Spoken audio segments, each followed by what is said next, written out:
The Prime Minister, Mr. Rajiv Gandhi, received them at the airport.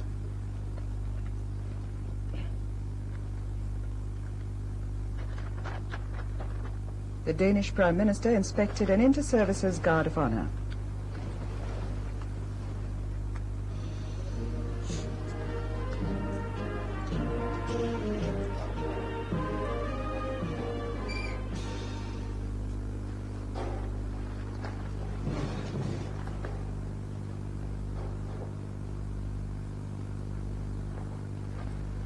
Excellency, the Prime Minister of Denmark.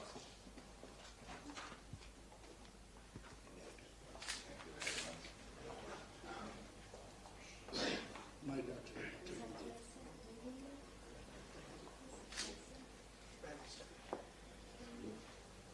Thank you very much.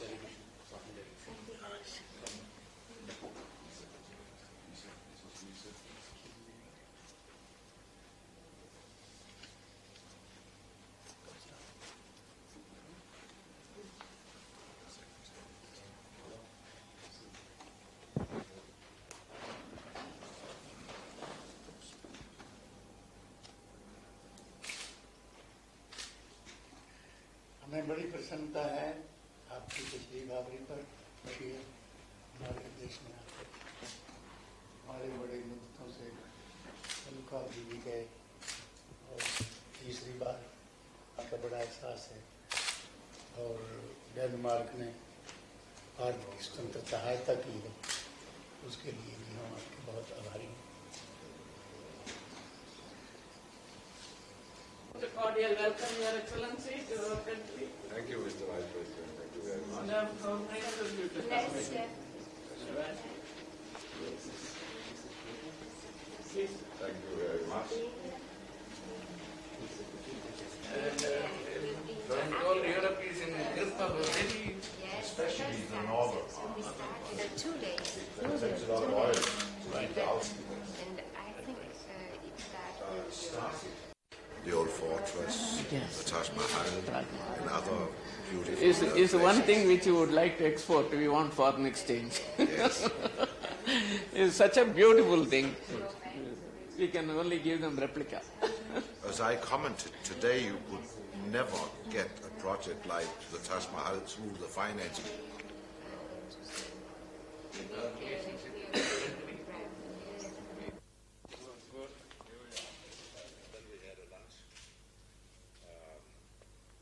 Many businessmen invited. Yes. There we discussed industrial and commercial problems and established an Indo-Danish Chamber of Commerce. They started this morning, yes. And then they signed an agreement between your Chamber of Industry and Commerce and ours. And everybody was happy about that. So that was a good start. Certainly was. Yes. Then we've relaxed a bit this afternoon, so everything is perfect. With his official engagements, his wife visited the National Museum.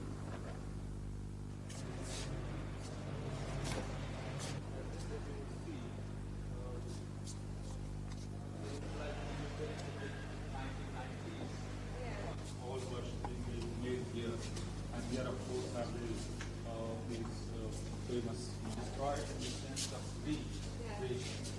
And this is from the Pallava period. Well, you see, these are the every.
Madam, please. So, how we will work.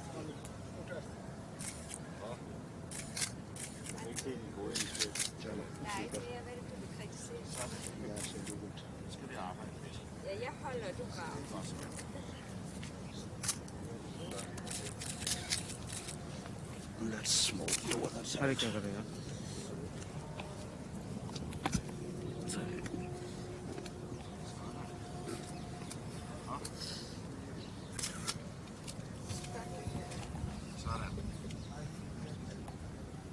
Which kind of Flower.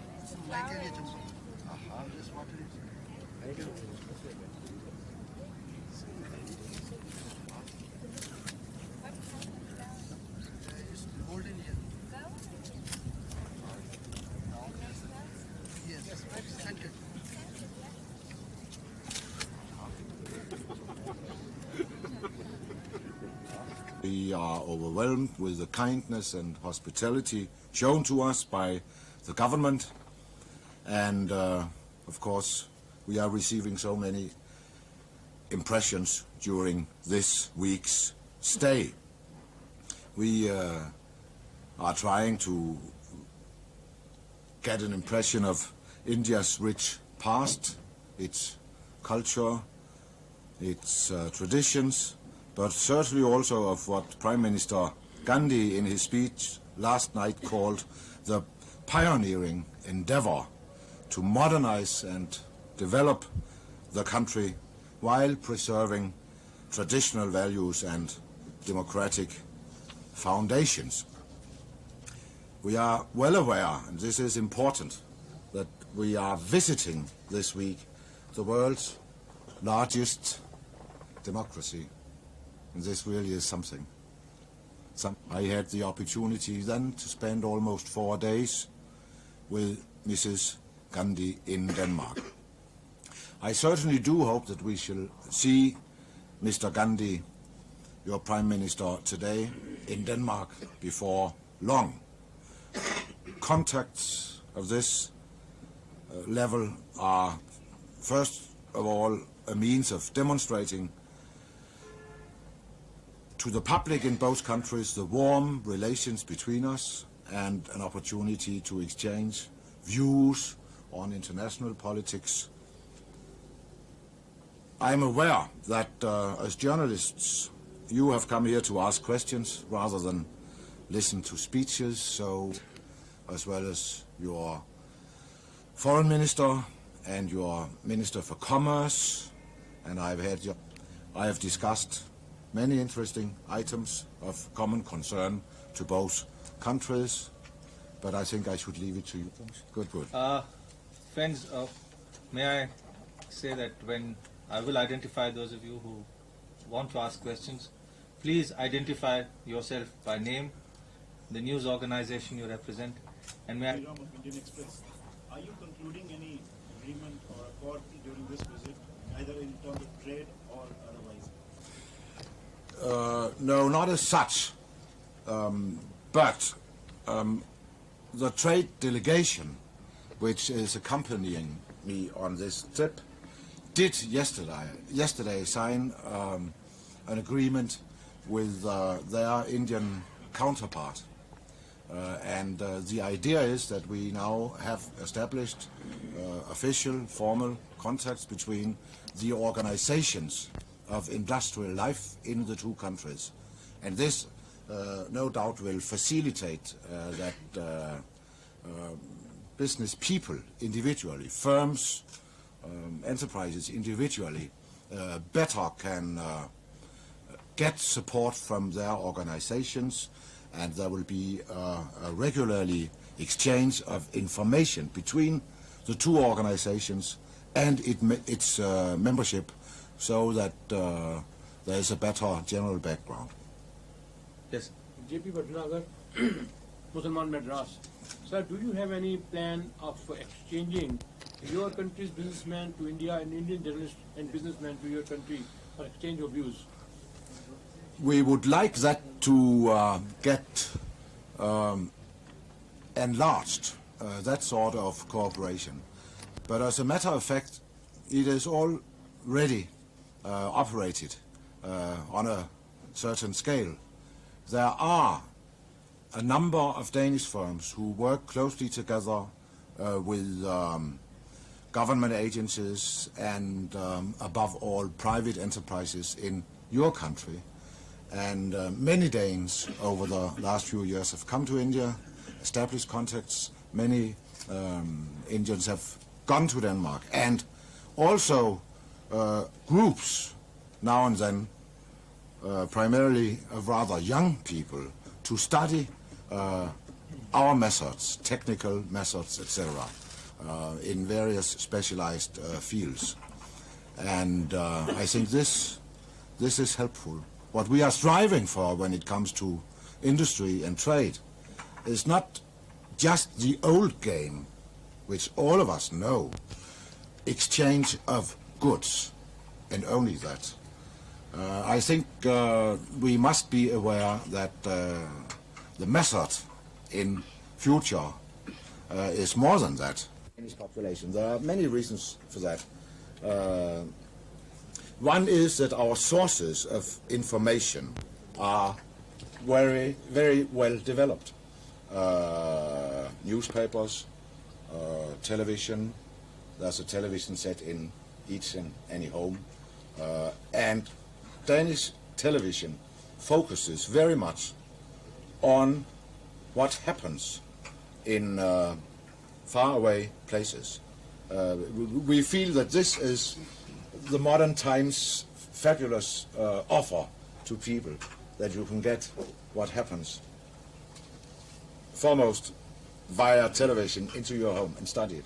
And there's a very, very high degree of knowledge in Denmark, and an interest, a warm interest around everything what happens in Asia, not least in India. And as I touched before, an admiration that you have been able to live your daily life based on democracy. As obviously you have a number of difficulties which we do not have anymore. We had it maybe 50, maybe 70 years ago, but of course in many directions, should one think it was easier to perform democracy in a richer society. So there is great admiration for the endeavors you undertake. And I think it is fair to say that the ordinary Dane follows your development. And this also is the background for not only Danish politicians, but also Danish enterprises to move into your area and try to take up contact. This is not just inspired by a business point, but is inspired by a general interest in the population. Thank you. Yes. Your Excellencies with the Prime Minister and other people, and especially in the areas of high technology, whether you discussed transfer of technology or collaborations between the two countries or collaborations for the third countries? Yes. With regard to my political talks, primarily with the Prime Minister, and we shall meet again tonight on a more private basis, we spent much time on items like peace, security, disarmament. The major part of the conversation yesterday with the Prime Minister was devoted to such questions, not least disarmament efforts. And as I see it, the question of halting the arms race and narrowing the gap between rich and poor nations should be regarded as the two main challenges facing the international community today. And this we discussed. And I think it is fair to say that in many, many, many areas do we share points and positions, although we are in many ways in very different positions, geographically, etc., etc. India as a member of the non-aligned group, which is very important. Denmark as a member of the EC, and as a member of the NATO Defense Organization. I think we share the basic point that regardless of your geographical or basic political situation, it is important that all of us work to secure that the negotiations over weapon reducements will come out successfully. This is a matter of nuclear weapon, but it certainly also is a matter of conventional weapon. You might say that the paradox in my part of the world is that after even 110 local or regional wars, and some are going on, in nuclear as well as reducements in conventional weapon. This is important. We discussed items like this. Bilateral, we do not ultimately corresponding 40 million US dollars. We operate with water supply and sanitation, where Denmark is with fishery.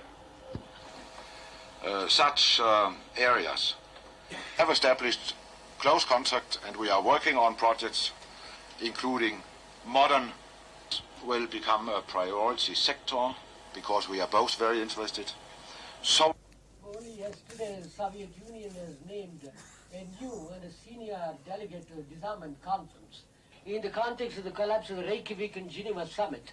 You as a member of the NATO, how do you look upon prospects of immediate, durable, viable détente, particularly the surge which has been virtually a stalemate between the Soviet Union and the United States? And secondly, in this context, in your own country, there's a groundswell of growing popular indignation and opposition to Star Wars and your association with Ronald Reagan's regime. How do you look upon this, Your Excellency? Our valuation is that Reykjavik, although not successful, will prove, but it is my feeling that yet a certain positive climate was established. And I think it is the role to be played by all others of us to try to inspire the two superpowers to take up detailed negotiations again as soon as ever possible. Realistic negotiations. Maybe they tried, I do not know, to cover too much in a too ambitious way in the short Reykjavik session. Anyhow, it is important as soon as possible to reach some results. Those results must not necessarily be the 100% ideal solution. When do we ever reach that? Hopefully one day. But if you can't get 100% success, let's try to have a 50% one to start by and then go on. So I'm in favor of trying to obtain results in, well, almost any area where we negotiate at the time being. Strategic, intermediate, conventional, what have you. We have it all going on. And they altogether picture a distorted image of India in your country. And the real image of India, which is normally known to the people, that's why I asked that how many percentage of the people really they know about India. What actually the, idea behind that about half a dozen people of Indian origin who are opposed to the, I should say that they are against, why don't you spell it out clearly instead of being polite? Yeah. There are half a dozen extremists of Indian origin. They live there. And they try to just paint altogether a distorted image of India in your country. And the television and the radio, they often interview them, and the people, they have really created a distorted image amongst the Danes. Image of India being given by the half a dozen extremists, and they are being given due importance by the Danish television and radio. As you know, Denmark is characterized by the fact that we have total freedom of press. This wonderful gift.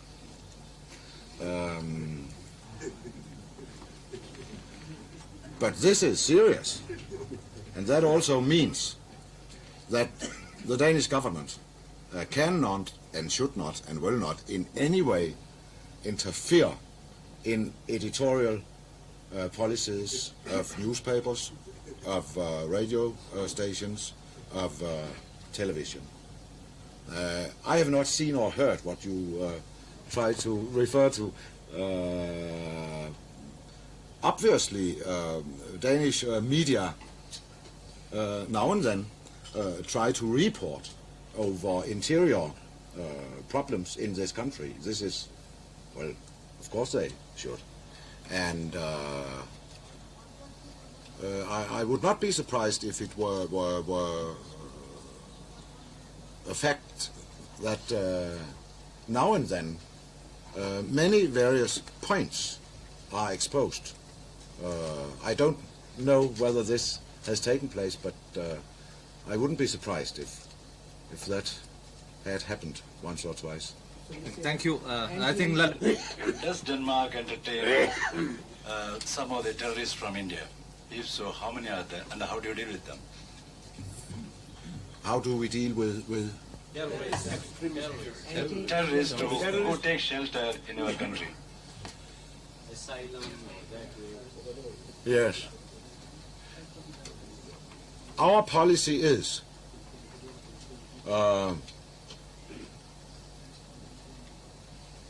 to receive refugees who are true refugees, which means that they have had to fly because of their personal political insecurity or something like that.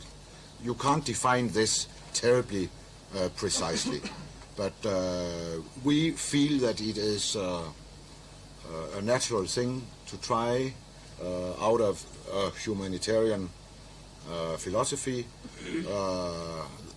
to give a certain number. There's a limit to how much you can do. Give shelter to people who are genuine refugees for political reasons. As a signatory to the United Nations Refugees But do you allow them agreement. to operate against India? Do you allow them to operate against India? Do you, sir? No, those people. Yes. Those refugees. Yes. Oh, those so-called refugees. You allow them? I've never been asked by anyone whether I would allow that or not. It's not a relevant. It's not a relevant question. Right. Foreign Affairs Minister Mr. N.D. Tiwari called on the Danish Prime Minister in New Delhi today. The two leaders are understood to have discussed a number of bilateral and international issues. These include narrowing the gap between the rich and the poor nations and the problem of South Africa.